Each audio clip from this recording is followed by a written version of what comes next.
Chers amis, j'ai besoin de votre collaboration à toutes et tous pour que mes créations puissent atteindre plus de personnes. Alors, merci de vous abonner, c'est gratuit. Il suffit d'un clic et de m'encourager par un j'aime. Je vous assure que ça me fait très plaisir. Maintenant, la suite. Le premier point, c'est celui qui répond à la question « Quel est votre don ?» Le deuxième point, c'est ce qui bloque votre intuition pour le développement de votre don, pour entrer en contact plus facilement avec votre don et son utilisation. Et le troisième point, ce n'est pas une question, c'est en fait des informations qui sont données, peut-être une invitation à faire un petit travail sur vous-même. Et voilà, donc on va voir ensemble ce qu'il en est. Donc, à la question « Quel est votre don ?» Eh bien, vous avez cette carte qui représente des cristaux. Donc, je vous la montre. Et cette carte des cristaux, donc, vous l'avez compris, les cristaux, ce sont des pierres. Et quand on fait, notamment les personnes qui travaillent par magnétisme, utilisent de temps en temps donc les cristaux, ou alors on peut mettre des cristaux dans une pièce pour au niveau des énergies qui vont être diffusées dans la pièce, on peut en mettre sur soi, etc. Donc là, la signification de cette carte, je vous la donne. Donc on s'oriente en fait sur le fait d'apporter du bien-être par la guérison. C'est ce dont parle cette carte. L'outil, donc, ce sont les cristaux. Par contre, le message, qui est très important ici, et qui est associé au fait de pouvoir apporter du bien-être, une guérison particulière, c'est surtout, au départ, de penser à vous en premier, puisque, entre guillemets, c'est vous qui êtes le détenteur de la transmission du bien-être, et il faut que vous-même, vous soyez en très bonne santé, que vous vous sentiez bien. Et donc, on vous dit surtout, en toutes circonstances, de toute façon, de ne pas vous oublier, parce que vous êtes sensible au bien-être, on va dire dans ce sens-là, au bien-être des autres, c'est-à-dire que quand ils ne sont pas au mieux de leur forme, physique ou psychologique, vous êtes là. Vous êtes là pour apporter l'aide, le soutien, l'appui dont la personne a besoin. Mais on vous dit surtout de penser à vous. C'est très important. Et donc, intéressez-vous au pouvoir des cristaux. J'ai moi-même... alors, je ne veux pas dire une grande expertise par rapport aux cristaux, mais j'ai pris, là j'ai devant moi un guide, donc je peux vous montrer le guide. Donc, le guide des pierres de soin, c'est de Reynald Boschiro, je crois que, voilà, B-O-S-C-H-I-E-R-O. Voilà, c'est un petit bouquin que j'ai, qui est près de moi, donc je vous le montre.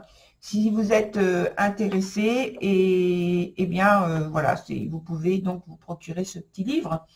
Mais il y a énormément de littérature par rapport aux cristaux, donc vous allez forcément trouver celui qui vous convient. Voilà, c'était juste pour vous montrer, parce que je ne l'ai pas très loin là sur mon bureau, donc c'était pour vous donner une indication, une information.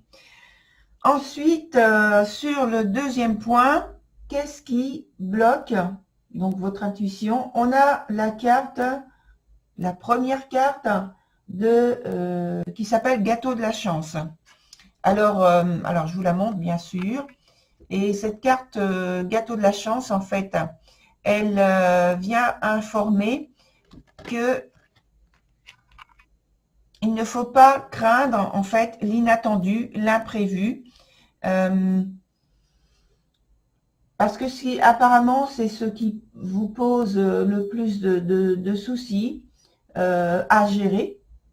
Et dans ce cas, donc, on vous dit de vous faire confiance, que vous saurez vous adapter, que vous savez vous adapter. Simplement, il faut vous faire confiance et de vous appuyer sur votre guidance intérieure.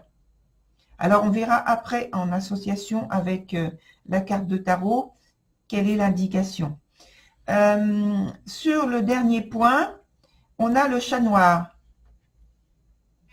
Alors, le chat noir, ici, on vous dit de prendre des risques.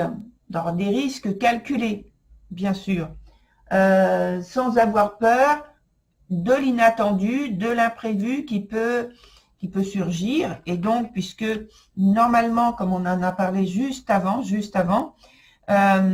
c'est vrai que c'est un point qui peut être fragile pour vous, le fait d'avoir à gérer quelque chose d'inattendu et d'inhabituel. Mais là, on vous dit quand même de vous lancer, d'apprendre, oui, à prendre des risques calculés. Donc, lancez-vous sans attendre. Et il faut faire donc un travail personnel pour mieux comprendre de quoi il en retourne, comment utiliser votre don sans vous laisser dépasser par lui, et surtout à quelle occasion vous choisissez ou vous choisirez de l'utiliser. Donc, dans un deuxième temps, en association avec la carte de tarot qui vient en approfondissement, lorsqu'on revient sur la première étape, c'est-à-dire la découverte de votre don, les cristaux, on a l'association avec l'arcane 4 de l'empereur, une carte très ancrée, très équilibrée, très terrestre en fait. Et ça tombe bien parce que donc on parle de cristaux. Et comme vous le savez, il n'y a pas de hasard par rapport à toutes ces choses. Alors, en association avec la carte de l'empereur, on parle de consolider votre pratique, de l'équilibrer si vous adoptez une attitude, en adoptant une attitude constructive et structurée. Il faut l'évaluer en fait et arriver à le maîtriser, ce don. C'est-à-dire en prendre connaissance plus en détail, plus en profondeur. Il faut pratiquer, vous s'entraîner donc.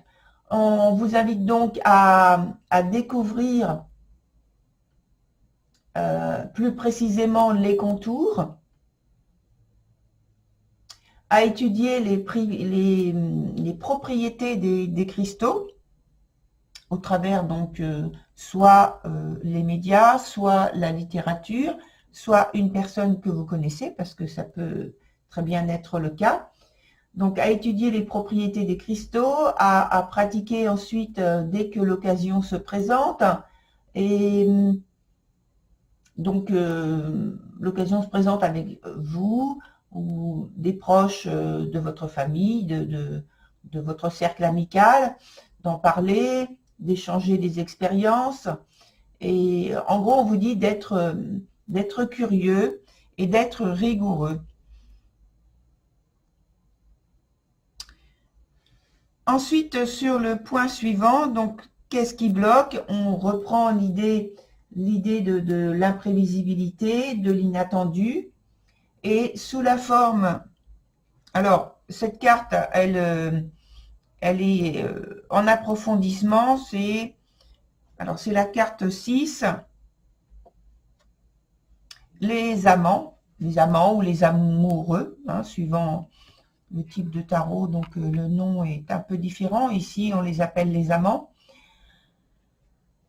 Et donc, je disais, sous la forme, oui, de l'imprévu d'abord, puis de l'amoureux, des amants, peu importe.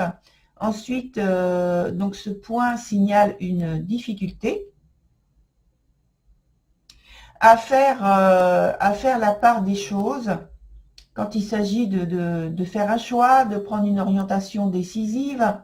Alors, ça peut être le fait d'être guidé, donc dans ce cas-là, par la peur de faire une erreur ou la peur de l'échec. Ce qui fait que, en fait, vous êtes stoppé, vous stagnez, et donc ça vous fait, vous êtes dans l'hésitation, l'incertitude, et donc une position qui est quand même instable, plus ou moins instable, suivant la situation, et qui renvoie, il y a une possibilité des fois de renvoyer une décision ou une action à plus tard parce que vous êtes dans cette hésitation et que vous ne voulez surtout pas vous tromper. Et alors oui, c'est vrai que gérer l'inattendu, c'est pas toujours évident, suivant ce qu'il y a justement dans la balance. Et donc ça, c'est ce qui vous bloque.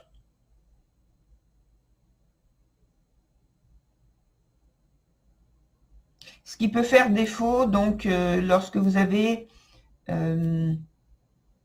des choix importants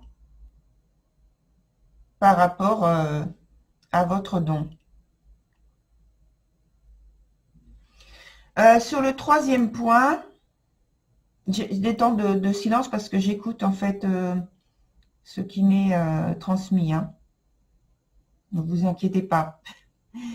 Sur le troisième point, donc ce n'est pas une question, comme je l'ai précisé tout à l'heure. On vous disait donc de prendre des risques calculés, de vous lancer quand même si vous avez cette peur cette crainte qui vous gêne ou qui vous étreint, suivant le degré de gêne. Donc alors, comment remédier à ça? Eh bien, en fait, en prenant, comme on dit, les risques de vous tromper, parce qu'il n'y a rien de vraiment catastrophique par rapport à ça. Si vous faites une erreur, eh bien, vous aurez l'occasion de prendre une leçon. C'est une leçon quand même, parce que si vous faites une erreur, eh bien, à partir de cette erreur, vous allez pouvoir déjà en prendre conscience et puis remonter jusqu'à la source et trouver pourquoi vous avez fait cette erreur et enfin la corriger. Et en retenir la leçon. Donc, faut pas vous arrêter à cette peur qui vous paralyse ou qui peut vous paralyser d'une certaine façon. Alors, plutôt que de stagner, on vous dit d'accepter que ce soit le cas. Oui, vous pouvez vous tromper et on va pas dire que c'est un droit, mais c'est une possibilité qui existe. Et il ne faut pas culpabiliser par rapport à ce type de choses. On vous dit, il faut avoir le courage de vous tromper, peut-être, mais aussi de gagner et de réussir à relever les challenges, les défis. On peut les évaluer de cette manière, puisque ça va vous apprendre à connaître mieux, à découvrir davantage votre don et les résultats que vous pouvez obtenir. C'est-à-dire qu'après, vous allez pouvoir enrichir votre connaissance par rapport à vous-même, par rapport à ce don que vous avez, et justement, savoir que telle direction, c'est une erreur et telle direction n'en est pas une. Il faut apprendre à évaluer les choses en vous écoutant aussi intérieurement, votre guidance, en écoutant votre guidance intérieure qui vous donne des informations. Ne vous fiez pas simplement à, ou uniquement, c'est ça le mot, ne vous fiez pas uniquement à ce qui est votre connaissance rationnelle et intellectuelle. Servez-vous aussi de votre guidance intérieure qui vous donne des informations d'une autre forme. Et donc, faites-vous confiance. Parce que faites-vous confiance et faites confiance à ce qui représente donc le mystère de la vie et le duo entre le mystère de la vie et la confiance que vous vous faites en vous-même, l'association des deux, et c'est un très bon duo pour pouvoir avancer et prendre davantage d'assurance vis-à-vis de vous-même et vis-à-vis de l'utilité, pas l'utilité, vis-à-vis de l'utilisation, voilà, de votre don. Voilà, cher Cancer, pour ce tirage.